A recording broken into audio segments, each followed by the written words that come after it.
question 4. We have a 140 millihenry, okay, again times 10 to the negative 3 inductor, and a 5.5 ohm resistor. So here we have a LR circuit or an RL circuit. Okay. These are hooked up to a 6-volt battery. Okay, so there's the battery there, and we have a continuous switch, this A and this B. So the switch either needs to be in A or it needs to be in B. It cannot be in both, or it cannot be in neither. It says A. If the switch is first thrown to A here, then it connects the battery.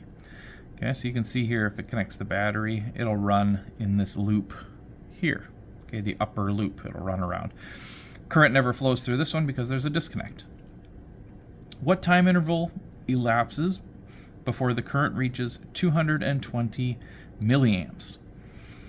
Okay, so we need current as a function of time.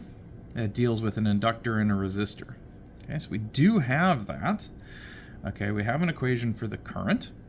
It's the maximum current, or Ohm's law, V equals IR. Okay, and then that inductor gives us the 1 minus e to the negative t tau. Now our time constant, remember for tau, is a little bit different than it is for RC circuits. Our time constant for this circuit is L over R. Okay, L over R. So L being 140 millihenry or 0.14 Henry over the resistance of 5.5. This will give us 25.5 milliseconds. So times 10 to the negative 3. Okay, 25.5 milliseconds.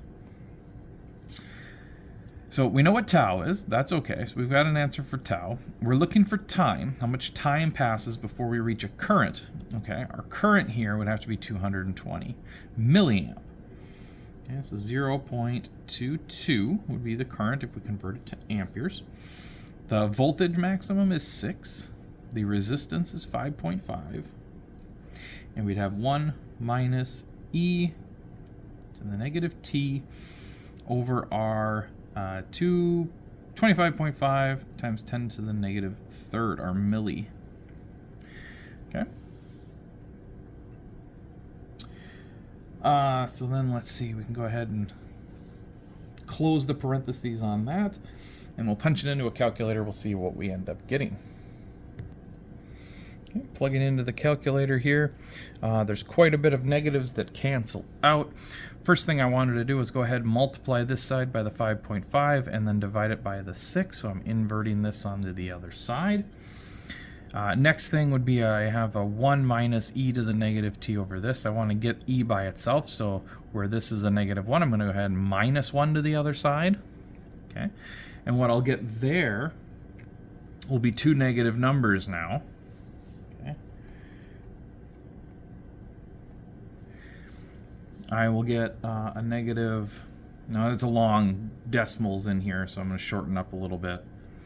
But I'll get a negative sorry, I'll get a negative 0.7983 repeating, and then that leaves this side with an a negative e to negative t over our 25.5 times 10 to the negative third.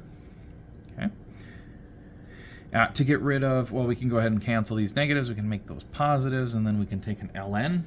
If we take an ln of both sides, this will become itself. If we take an ln of this value, okay, that'll give us a 0.225, and then there's a whole bunch else that comes in there as well.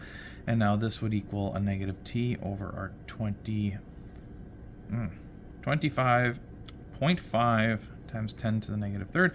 All that's left is to multiply this over to here, cancel out the two negatives, and you do get a t equal to 0.00574, something like that. Depends on how exactly you want it around.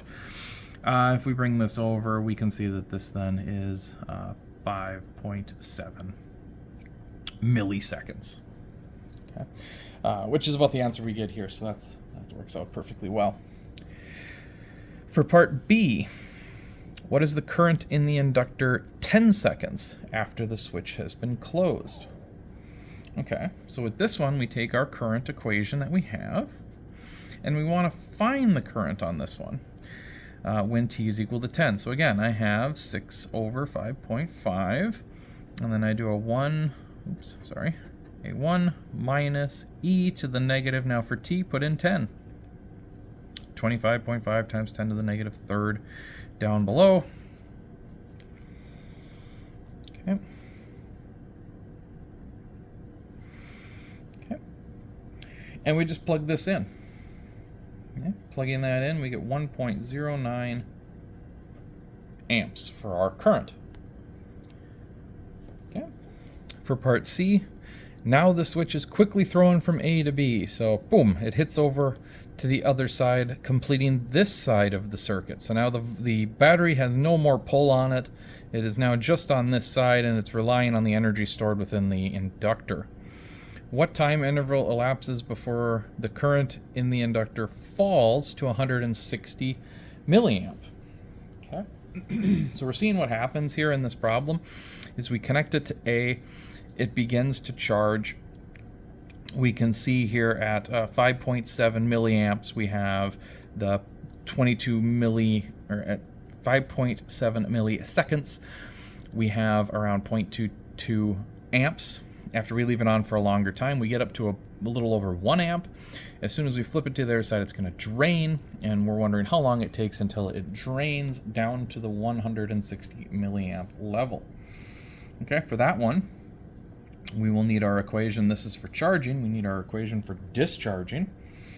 Okay, now that it's all charged up, we have I is equal, again, to the full scale I, which is V over R, e to the negative t over r tau.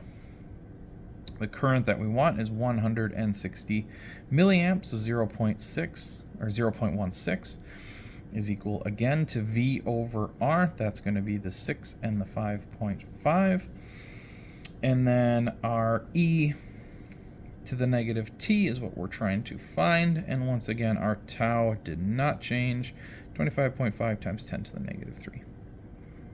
Okay, so you'll solve this one just like you did on this one, okay, where you'll get rid of this value, multiply 5.5, divide by 6 over on this side, take an ln on both sides, cancel out all these negatives as they show up along the way, and finally multiply by the 25.5, and we end up with an answer of 49 milliseconds. Okay, so it dropped off rather quickly.